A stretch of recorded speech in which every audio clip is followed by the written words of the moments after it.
All right, so we get the last Wednesday of 2025. Thinking about that today. I went by the credit union to make some deposits, and I was thinking tomorrow I'm going to have to get used to putting 26 on there, and I'm sure the first few times I'm going to mess that up. But we are looking at Paul's letter, his second epistle to the Thessalonians. We went through the first chapter and we're into the second chapter, and we were discussing those first 12 verses. And last week we were talking about the man of lawlessness. And as you look at the text, you'll notice there are 15 different things that are made mention of about this individual, the man he calls the man of lawlessness, or the man of destruction.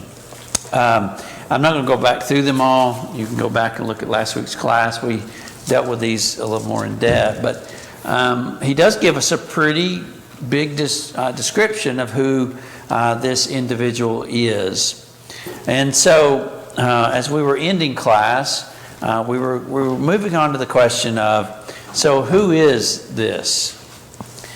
Before I do that, any questions about anything from last week? Not about who it is, but just about anything we said. Okay. Everybody's waited on bated breath to figure out who I think it is. As I mentioned last week, there are big disagreements about this, even in the brotherhood. I know some well-studied brethren who differ on the identification of this. I have an opinion. It's my understanding. Don't shoot me over it. But I'll give you what I think it is, what I think really the most logical explanation. But let me give a few possibilities. So what are the possibilities for who this is? As I've looked and tried to gather different ideas about explanations. So these are the ones that I've noticed. You may notice some additional ones, but these are the ones that I've heard different discussions about. Number one, the man of lawlessness, as described in 2 Thessalonians chapter 2, is a collective reference to the Roman emperors. And if you make some connections here, which I don't think are really there, but some might try to connect this with the book of Revelation. I think the book of Revelation is talking about a whole different deal, not this particular subject. I think these two things are separated for various reasons, but this is one of the ones given. And if they are connected, there would maybe be some reasonableness to that. However, I think there's some things in the text itself that would differ with that opinion. Anybody know anything? What are some reasons why it might be the Roman emperor? Well, some of the emperors set themselves up as God. Yes. Many of them did. They saw themselves as God. They put it on their money. Some even demanded worship. And like you might think of in the book of Daniel with Nebuchadnezzar, right? He demanded worship of the people. There were some of the Roman emperors who did that. They were also highly oppositional to the Christian religion, among many other religions. So any other ideas of why it would be the Roman emperors?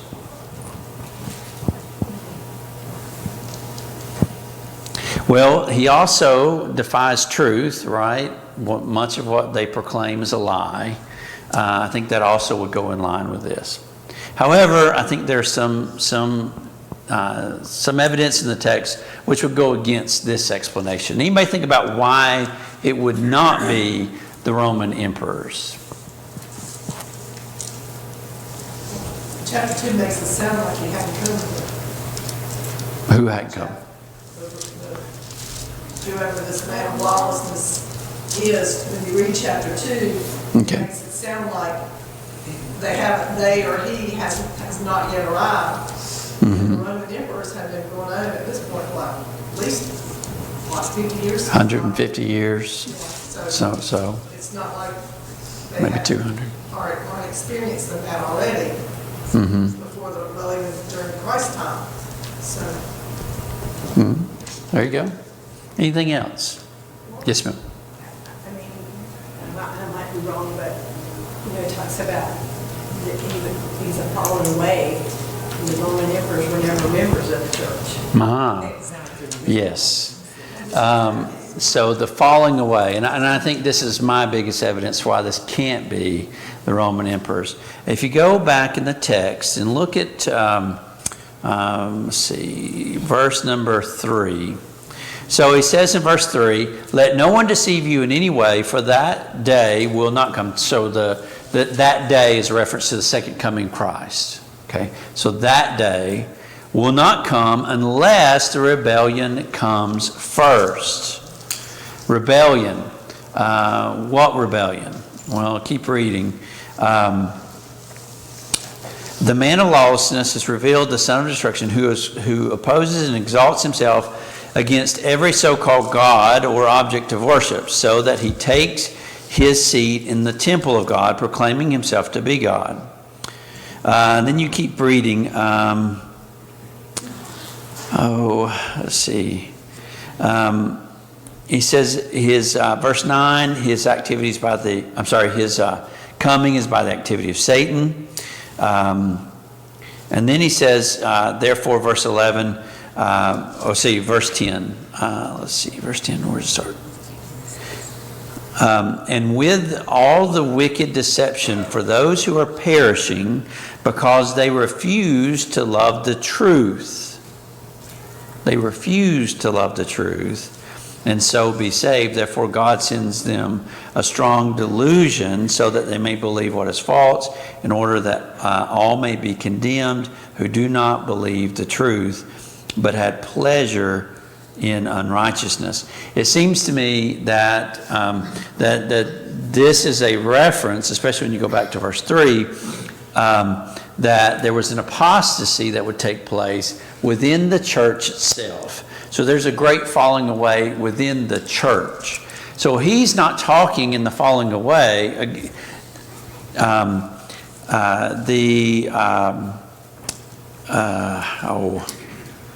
He said, for the day, unless the rebellion come. That word for rebellion there, and what's the King James say, or New King James? What other?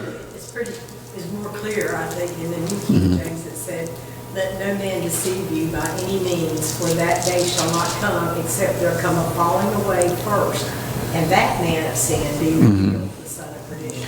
So that term there, rebellion, falling away, is the more literal translation, is falling away. In the Greek, it's the word where we get our word apostasy from. It's apostasy is a transliteration of the Greek term.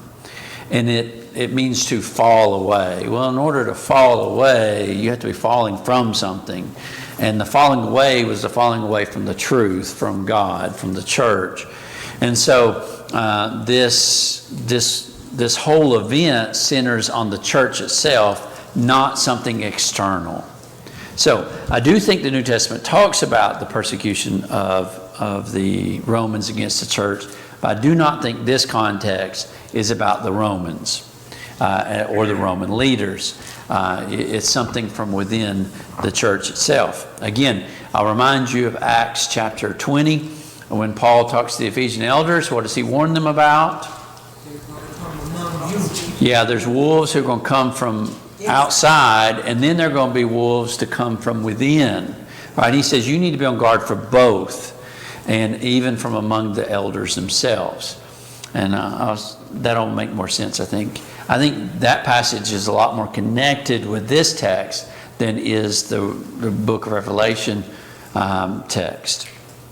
So again, I don't think this can be the Roman emperors. Okay, what other options do we have? Well, there's a few others. Here's another one. The Antichrist. The Antichrist attached to premillennialist doctrine. What about this? I actually know a brother in Christ who believed that this was the explanation here. So what would be the evidence for an Antichrist? He's against Christ. He's against Christ. Okay. He's bringing in false doctrine. He's actually against the work. And the Bible does talk about Antichrist arising. Now it's talking about in the plural sense. If you go over to 1 John chapter 2, 1 John talks about those, right? That there would be Antichrist. We looked at Jesus in Matthew's gospel, where Jesus said there would be Antichrist who would arise, or men claiming to be Christ. He said to be on watch for those, false Christ. So that would occur. What's the problem with this? Its connection to premillennialist doctrine. Now, I'm not getting into a premillennialist doctrine thing, but those who've studied it, you know there's a deep connection between the doctrine of Antichrist and premillennialist, postmillennialist doctrine. That doctrine is false. It's not in accord with the Bible, and that would eliminate that from this text. That's a much deeper study. I'm not going to go on that route for this class. I actually have another whole class about that. I can point you to that series we did on why postmillennialists or premillennialist, postmillennialist view is incorrect. Again, the other thing about that, another reason why that's not the case, is in the text. All right, go to verse 7. He says, so the Antichrist view is what about the Antichrist? When is he coming according to premillennialist view, or that view, the doctrine of the Antichrist? When is he coming? Huh? During the end times? The end times, right? And those who teach that say he's not here yet, but maybe he's coming quickly, but we don't know. All right, so go to verse 7.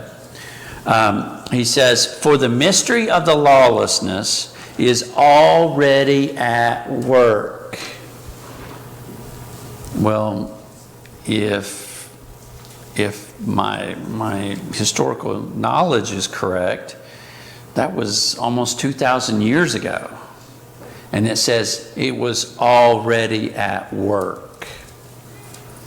So it's not something way into the future, but it was something currently at work. And that's Paul, right? He said, although somewhat restrained, that the work of the lawless one had already begun. So again, I think that eliminates the Antichrist view on this text. Questions? Yes, ma'am. Because I know that the false thing is that they think he's like a demonic birthing being. I don't even know. I don't remember anymore. I try to unlearn about it. But we know that the Antichrist now is just someone who's against Christ. Yeah, so that's a whole deep study I don't want to get into, is the Antichrist doctrine. It's not in accord with Scripture. We can talk about that later outside of this class. But you could just say it's just someone who's against Christ, right? That's all. In that general sense, right, that would be anybody who's in opposition to Christ. But the doctrine that the Antichrist has a specific doctrinal view. It's taught in the denominational world, and it's not scriptural. All right. Any others? But didn't John says that the Antichrist is already here? Go back and look at the text. It's Antichrist, plural. Oh. And he's talking about, in a general sense, anybody who's against Christ, not the doctrine. See, you have to separate the doctrine that has arisen in the last 200 years about the Antichrist from the simple definition of anybody who's against Christ is Antichrist. Yes, I got you. Okay. Yeah. So John is not trying to teach the doctrine that's taught by some of this premillennialist Antichrist arising to bring 7 years of tribulation. All right. Everybody with me? All right. Speed on through these. All right. Next view is it's Satan. That's just a reference to Satan, and Satan is in essence the son of destruction. He is lawless, right? So I mean, obviously, a lot of these attributes are true of him. But again, was he in the church? And also, there's in here, it says his verse 9, the coming of the lawless one is what? By the activity of Satan. There is a sense in which all of Satan's deceptive works is behind all of this, but he's not the thing itself. So that one I don't think really fits. Another one is simply evil personified. That this is just the constant of good and evil, right? And evil is always out to destroy the work of God. Again, there's truth to that, right? But Paul is speaking about a specific event. And why give us so much detail about an ongoing problem? I don't think this fits the text very well. All right, questions about that one? Okay. And then I'll give you the fifth one. And this is the rise of the Roman Catholic Church. I had on there the collective nature of the line of popes, but I actually think it's bigger than just the pope itself. So I broadened it out. So some will talk about the collective line of popes, which I understand why they do it, but I actually think this goes well before the popes ever became a real thing. So does this fit what Paul is discussing? We look historically to the early church, and we look in Scripture, and what do we notice about each group of Christians? Whether you're talking about the Christians in Galatia, the Christians in Ephesus, the Christians in Jerusalem, anywhere else. What about? They all had problems now. They all had problems, that's true. Not completely faithful. But what about their coming together? They were autonomous. They were what? Autonomous. They were autonomous. Each congregation had its own what? Elders. And early on, you see in Acts 14, as Paul goes back through Galatia, what is he doing?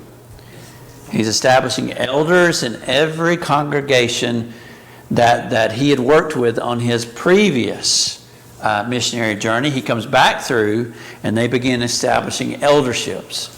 Each congregation was autonomous, which means it was self-ruled by the Word of God, and the elders were God's stewards over that congregation.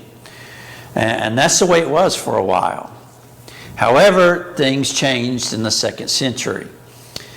In the 2nd century, you had what were called dioceses develop. You may have heard that term. That's probably not something you use all the time.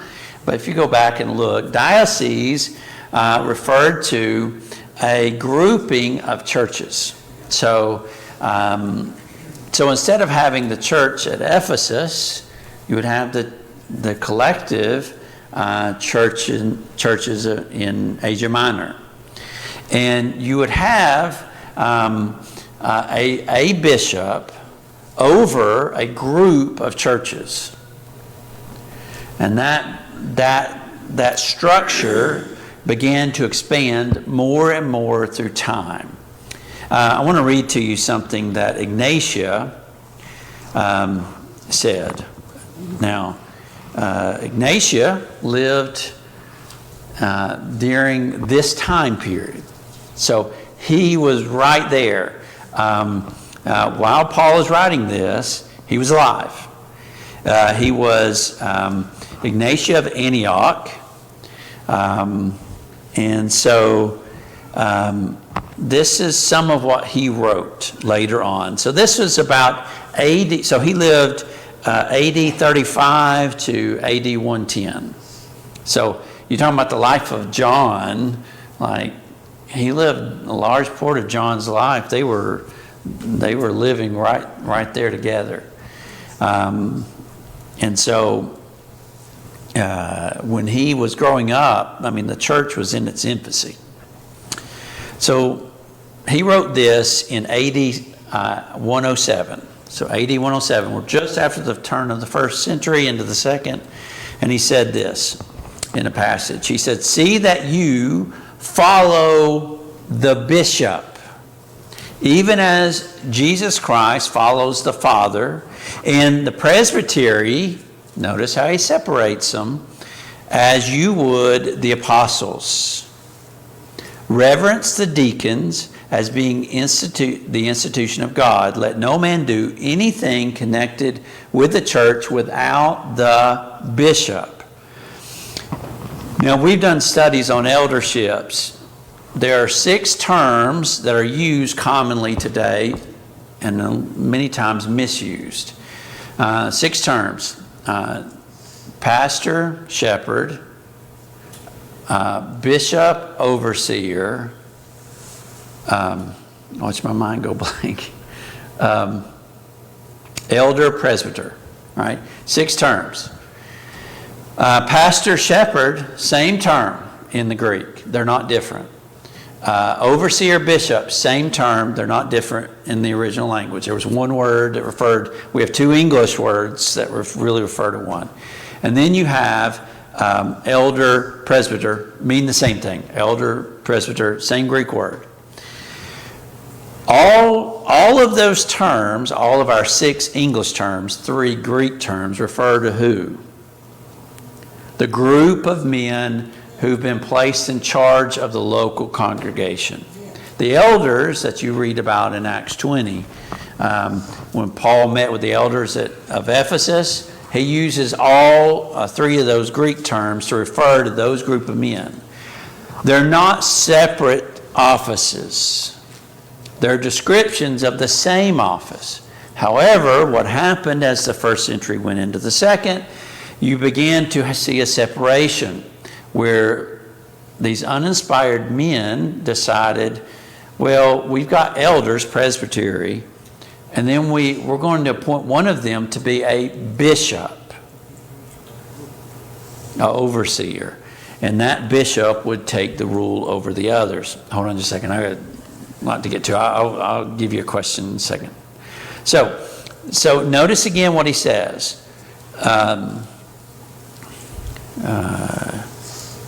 He says, "See that you follow the bishop, even as Christ follows the Father, and the presbytery as you would the apostles." You see, he separates those 2, the bishop from the presbytery. Did you have a question? Didn't the Catholic Church make this happen because they wanted to follow the Roman government kind of? So they had ranks, and that's why those terms kind of got misused. Instead of them all having an equal title, they made one over the other as a way to. So I think there's some of that, and I'm going to get to that in a minute. I'm going to try to cover this as briefly as I can, but I think we need this to understand the text here. But I think you're barking up the right tree there. I think there is some truth to that. We don't know, but let me say, we don't know all the reasoning about why they did it, but it does seem to mirror, right? Here's one other quote he said. This quote comes, I don't know the year on this one, but this is another quote Ignatius had. He says, "Take care to do all the things in harmony with God, and the bishop presiding in the place of God." Do you see what he just did? All right, what's going on? The bishop presiding in the place of God, and with the presbyters in the place of the council of the apostles. Do you see how we're getting a further break? We're elevating this bishop even higher to the place of God, and you're putting the presbyters, the elders, in the place of the apostles. Right. Who is the they he's talking about? Who is the they that's doing this appointing? It was just the early church. I don't know all the people's names, but it would have been. His congregation. Well, this is wide. This was not. This is more of a collective movement. 107, he said. Well, that was the first quote. I don't know when he wrote the second one. I don't know the year on it. It's the same guy. Same guy, it's Ignatius, both of them. Huh? What city, Antioch, you just said? He's from Antioch. That's where he originated. That's kind of his hometown. So I have more quotes. We could go into those. I know y'all are like ready to move on from that. But anyway, I just want to point those out to see, you can see the development of how the mind change began. And so you had these dioceses to begin to develop. Well, they got bigger and bigger. And as they decided to make more connection of the diocese, then you had within the bishops, you would have then the rise of the cardinal and the other offices that would eventually happen. You don't have, though, the rise of the Pope until about the 600s. You did have councils where these different bishops would get together and they would discuss things. It was, I think 606 was the year that you had the first Pope. The Pope, also called the Vicar of Christ, or the Vicar of Christ, the Vicar of God. That term vicar denotes the idea of he's standing in the place of God. And so as you see this rise of the Roman Catholic Church, and again, this didn't happen overnight. This was a process, an apostasy, a falling away from the pattern of New Testament Scripture, and where you had a majority following this pattern away from God. Now, does this fit what Paul is talking about? Well, let's see. If you go back to 2 Thessalonians chapter 2, what do we note about this man? We noted from his attributes that he was a man who, that this happened along with what? An apostasy. Well, that matches, doesn't it? There was an apostasy. He opposed and exalted himself above every so-called God and was worshipped. He asked for worship. It said also in verse 4 that he would what? Take the seat. Seat where? In the temple of God, right? And as a church, we don't have a temple, but what would be the temple of God symbolically? The church, right? And verse 4, he also does what? He proclaims himself to be God. Do those fit the rise of the papacy, the rise of the Roman Church? Well, I mean, you watch the Pope go into any community. What does he ask for? Worship people. Kiss his ring, right? That's a great honor for people. Think of how the papacy and the hierarchy within that denomination are treated by the Catholic Church. And then hold that in opposition to what you see in Acts chapter 10. Go to Acts chapter 10 with me, please.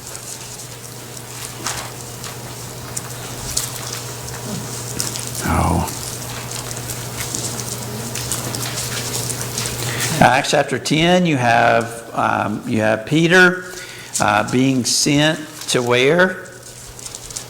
Whose house he going to? Cornelius, right? He's going to the household of Cornelius. Let's see.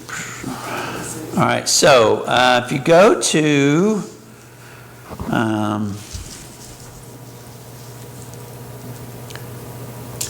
go down to verse 20.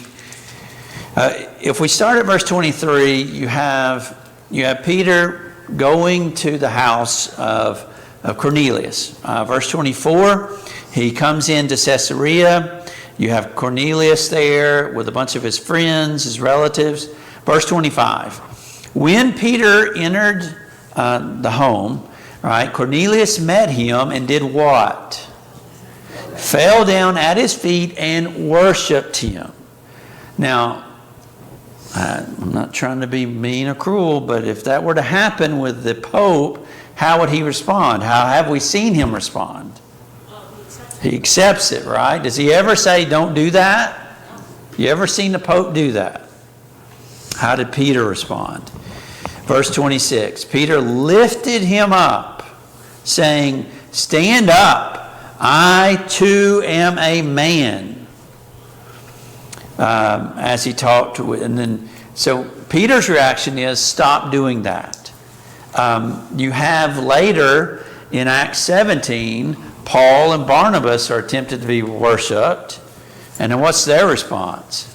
See that you do not do that. Again, in the book of Revelation, when John tries to worship the angel, he does it twice. What is the angel's response? Don't do that. Don't do that. We do not worship man. We worship God and God alone. You see a very different reaction in the text from what we see in the world. Again, that I think matches really well with the Roman Catholic Church. Yes, ma'am. Even in the Transfiguration, or when Jesus and Moses and Elijah appeared, and God said, this is my beloved son, So that was two men in comparison to Jesus. Yeah, and Peter wanted to build a... Straight talk than that, do you? Yeah, no. And so that's why I think he matches really well. Let's see. And then it says, if you go to verse 9, it says that, let's see here.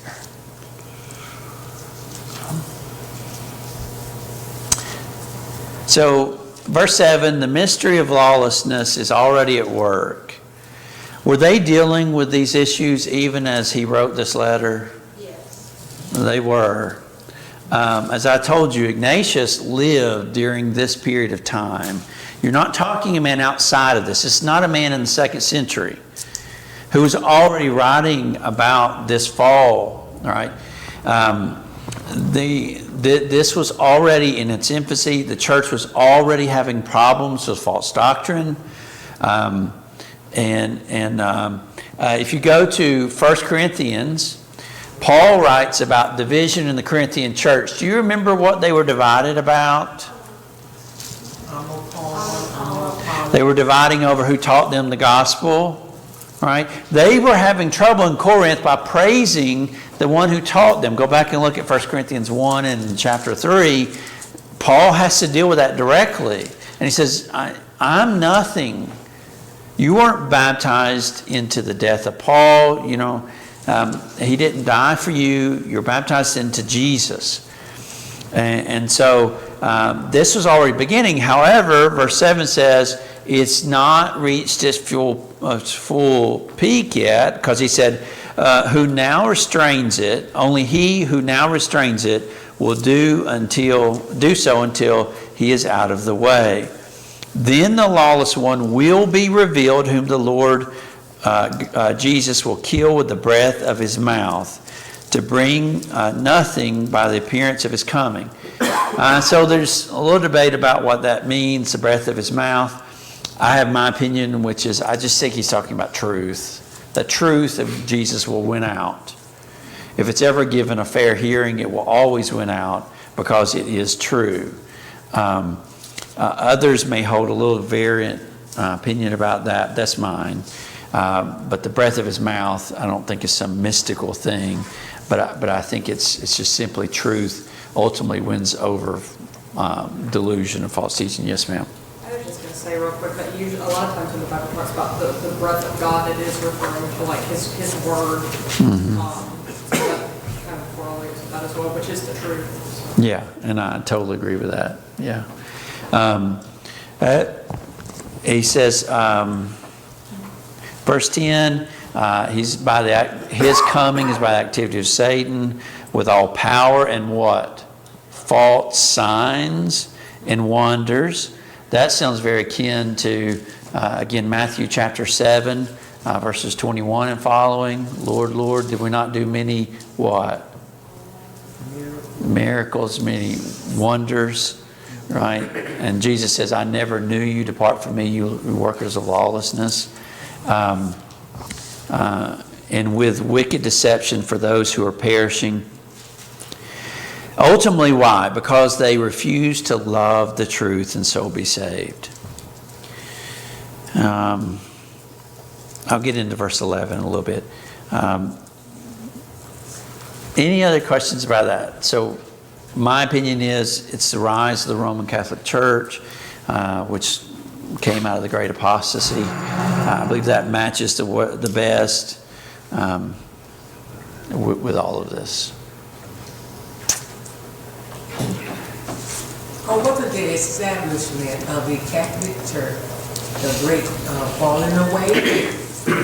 What now? Was the great falling away This is what led to the rise of the Catholic Church and the first denominational church, right? Anything else? Again, you can differ with me on that if you want to.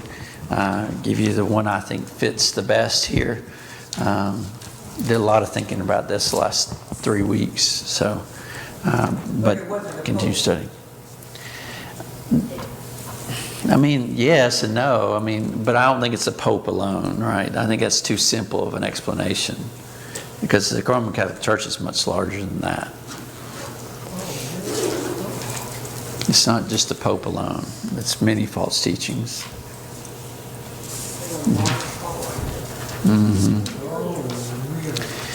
And again, I don't think it's a specific individual. I think it's the collective whole. All right, let's go to verse 11. So this is, again, maybe a highly debated part here too. It says, therefore, because of what I've said, God sends them a strong delusion so that they may believe what is false, in order that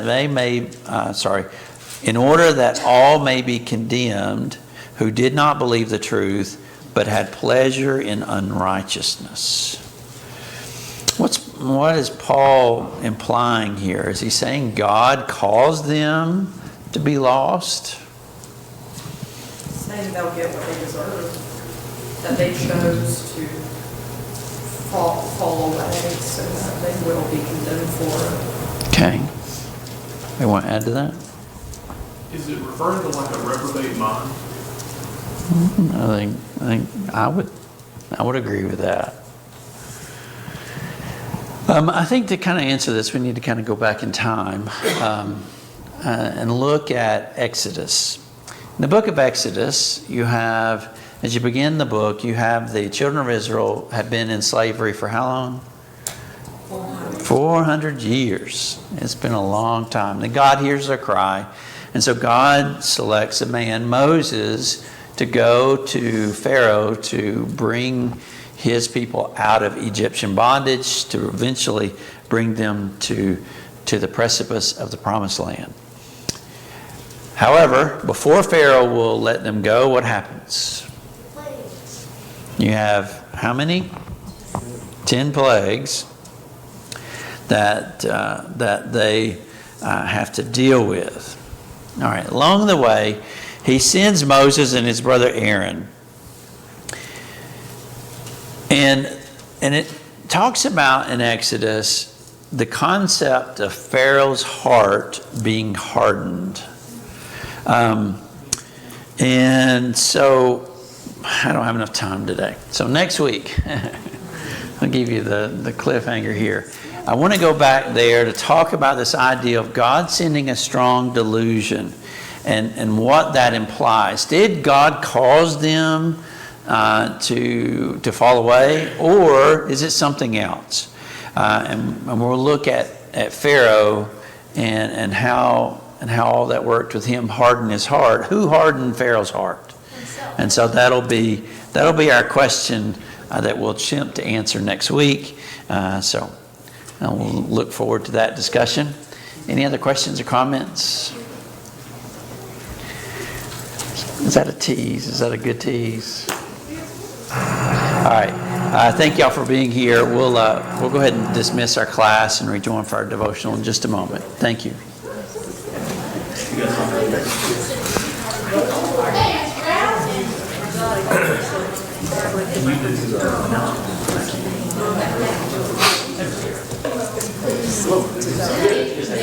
My friend Glenn. Hey, I'm fine. We live in Spring Hill.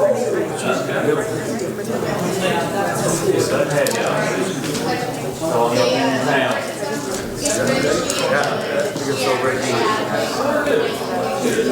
I hope to celebrate New Year's in me. I hope I don't have to see you go. Yeah. Let's not go on fire.